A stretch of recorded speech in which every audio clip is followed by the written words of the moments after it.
Alors, le G20 a pris des engagements, mais jusqu'où veut-on vraiment aller? Deux invités, le professeur et ex-ministre de l'Industrie Daniel Payé, à votre droite, et Louis Boulanger, spécialiste des marchés financiers, actuaire en Nouvelle-Zélande depuis 30 ans, québécois d'origine, qui passe de temps à autre à Montréal pour des questions familiales. Monsieur Boulanger, bonsoir. À vous deux, merci d'être avec nous. Vous avez suivi, je présume, un peu les discours de M. Brown, M. Obama, tout ça. Je veux vous entendre d'abord ce que vous pensez, parce qu'ils étaient très enthousiastes à dire que c'était un sommet du G20 absolument extraordinaire, qu'on est allé beaucoup plus loin qu'on pensait. M. Payé. Je pense qu'il faut les croire. C'est la génération, c'est une génération nouvelle. C'est très différent d'avoir Chirac ou Sarkozy, Obama, Brown au pouvoir. C'est vraiment des gens qui veulent faire de quoi. La semaine dernière, quand M. Sarkozy, au tout début de la semaine, a dit « Moi, si ça ne marche pas, je vais m'en aller », c'était un bon bluff. Et aujourd'hui, faut-il le dire, moi, je suis surpris du détail, du fin détail dans lequel ils sont allés. C'est très particulier. Donc, ils ont montré une certaine compétence là-dessus. Et il fallait voir M. Sarkozy en conférence de presse. Il avait l'air d'un enfant dans un magasin de jouets. Il était content. Mais il est souvent comme ça. Oui, souvent comme ça, mais mettons que... il n'avait pas pris ses pilules. Monsieur Boulanger, les marchés financiers ont salué ça aujourd'hui. On a vu une montée. Qu'est-ce que vous en pensez, vous? Bien, je pense que c'est définitivement un succès pour les États-Unis, le bloc anglo-américain, parce qu'il y a beaucoup de choses qu'ils voulaient accomplir avec le G20 qui ont été accomplies. Oui. L'Europe a gagné certains points. La meilleure régulation des marchés qui ne sont pas régulés en ce moment-ci. Mais moi, j'aurais aimé voir aussi la réaction de la Chine, la réaction de la Russie, la réaction des autres pays. Je peux très bien comprendre que les États-Unis sont contents, l'Angleterre est contente, le Canada et Sarkozy. Mais j'ai cherché, juste avant de venir cet après-midi, de voir s'il y avait une réaction officielle chinoise ou brésilienne, parce qu'ils ont quand même fait beaucoup de pression dans les semaines précédentes pour qu'il y ait une révision du système monétaire. Et il n'y a absolument rien dans le communiqué de presse.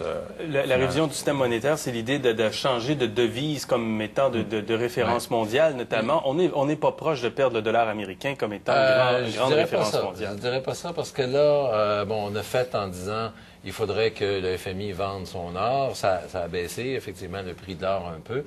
Mais en même temps, on a annoncé que là, ce serait plus traditionnel que le FMI, ce soit un Français ou un Européen et la Banque mondiale, un Américain. Là, on a dit on va y aller à la compétence. Puis en même temps que la Chine accepte la divulgation des paradis fiscaux, on dit que c'est l'issue d'un souper entre l'Amérique, l'Europe et eux. Donc, ça montre qu'on a tenu compte et que les Chinois se rendent compte qu'ils font partie de la planète. Donc, les Américains acceptent aussi de laisser un peu plus de leur pouvoir? Ça devrait, je pense. Et les Américains se font dire, de par le fait que c'est maintenant 20 plutôt que 8, qu'ils ne sont pas seuls au monde. Et la maladie, elle est globale, elle est transfrontalière, donc le résultat, il faut qu'il soit transfrontalier. Je veux vous entendre tous les deux sur quelques-uns des points d'aujourd'hui. Oui. 1100 milliards de plus. Il y a déjà eu 4000 milliards dans le système financier, dans l'économie. Monsieur Boulanger, est-ce qu'on n'exagère pas? Moi, à mon avis, on exagère. Parce que les Américains sont très généreux, ils dépensent beaucoup. Ils voudraient que l'Europe dépense autant ou ils mettent leur sien davantage. Mais les États-Unis n'ont pas d'argent. C'est des sous qu'ils doivent emprunter. La Chine, elle, en a de l'argent. Alors, elle peut contribuer, mais elle contribue moins. Et moi, je peux très bien comprendre la position des Européens à ce sujet de vouloir moins dépenser parce qu'eux aussi, ils devraient l'emprunter, cet argent. Parce que la planche à billets va vite, ça crée de l'inflation au bout de compte, surtout si la dette qui est créée par conséquent n'est pas achetée par les marchés, mais doit être acheté par les banques centrales, ce qu'on appelle quantitative easing. Ça crée de l'inflation éventuellement. À venir. Sur le FMI, Daniel Payé, on va tripler le financement du FMI. Quel est le message qu'on va envoyer et pourquoi on veut donner tant d'importance au Fonds monétaire international? Il peut y avoir deux messages en disant le marché n'est pas capable de subvenir aux besoins de liquidité, donc c'est le FMI qui le fait. On donne beaucoup de liquidité. Mais je pense que là-dessus, il va falloir se poser la question sur la solvabilité des économies que l'on va aider là-dedans. C'est bien beau d'avoir, par exemple, quelqu'un qui a un problème de liquidité immédiat. Bon, on lui prête de l'argent, il se refait, ça va bien. Mais si vous avez continuellement des besoins de liquidité, c'est que là, vous n'êtes pas solvable. Et que là, vous pouvez amener votre créditeur avec vous dans la dèche. Alors ça, il va falloir être très prudent là-dessus.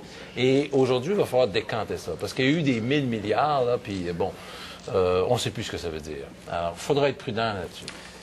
Vous aviez un mot à ajouter, M. Oui, Boulanger? le FMI, il faut faire attention, c'est une création de Bretton Woods et c'est un bon concept, mais qui est d'abord et avant tout un support du dollar américain. Oui. Alors, je pense qu'il va falloir voir dans les détails jusqu'à quel point les Américains vont laisser un petit peu la place aux autres devises. Je vous amène sur l'encadrement parce que bien des gens sont d'avis que le laisser aller d'un point de vue réglementaire des institutions ont contribué à la crise qu'on connaît présentement. Alors, on veut encadrer davantage les salaires, les rémunérations, les bonis. Les fonds spéculatifs seront désormais réglementés. Les agences de notation seront contraintes à la transparence. Est-ce que c'est que des vœux pieux, à votre avis, ce qui a été annoncé aujourd'hui?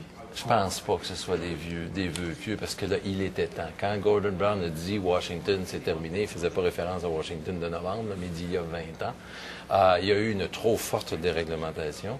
Les marchés, au lieu d'apaiser les hauts et les bas, les ont approfondis, les ont créés. Et d'avoir des hedge funds, des fonds spéculatifs, d'avoir aucune réglementation, là, ça n'avait plus d'allure. Ça, c'est vraiment, là, il était urgent de Pourquoi régler on n'abolit pas ça, les hedge funds? Ben, c'est le marché. C'est ça, ça sert à quelque chose. Mais disons, je suis pas contre une meilleure régulation des hedge funds et plein d'autres trucs, mais ce dont j'ai pas entendu parler, c'est une meilleure régulation des over-the-counters derivatives. Ouais. Je sais pas comment on dit en français, parce que j'œuvre dans un pays Les dérivés de gré à gré qui sont à l'extérieur du marché boursier qu'on connaît tous les jours. Voilà, et c'est quand même 500 000 milliards, la valeur nominale de ces marchés-là. Ça, j'ai l'impression qu'on va y toucher, parce qu'effectivement, vous avez raison, c'est un produit qui est complètement désordonné. Et donc, il faudra voir. Une des choses que j'ai aimées, et qui va nous montrer jusqu'où ils vont, c'est qu'ils se sont rencontrés en novembre de façon exceptionnelle, ils se sont rencontrés en avril de façon régulière, et là, la prochaine fois, c'est pas avril prochain en Corée du Sud, c'est septembre. Donc c'est le signal qu'on veut vérifier, là. Oui, c'est effectivement. Et ça, moi, j'aime ça, de voir, on avait des intentions, là, on a des voies et moyens, et on va vérifier tout de suite.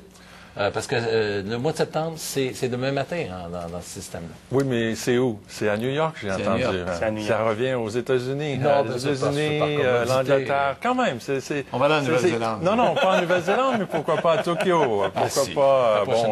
voilà. Ben, à Tokyo en décembre, puis on devrait faire ça plus souvent pour être sûr de s'assurer qu'il y a un véritable encadrement. Si on peut ajouter un mot en terminant. Sur la prédiction de la vente de l'or du FMI, oui. C'est pas chose faite. Hein. Ça fait plusieurs fois qu'ils disent qu'ils vont vendre leur or. D'abord, leur or, Et ce sera un sujet d'une autre entrevue parce qu'il faut s'arrêter. Voyez-vous, il y a des arrêts dans tout ça. Merci Daniel Payet, merci Louis Boulanger. C'est très intéressant. Merci.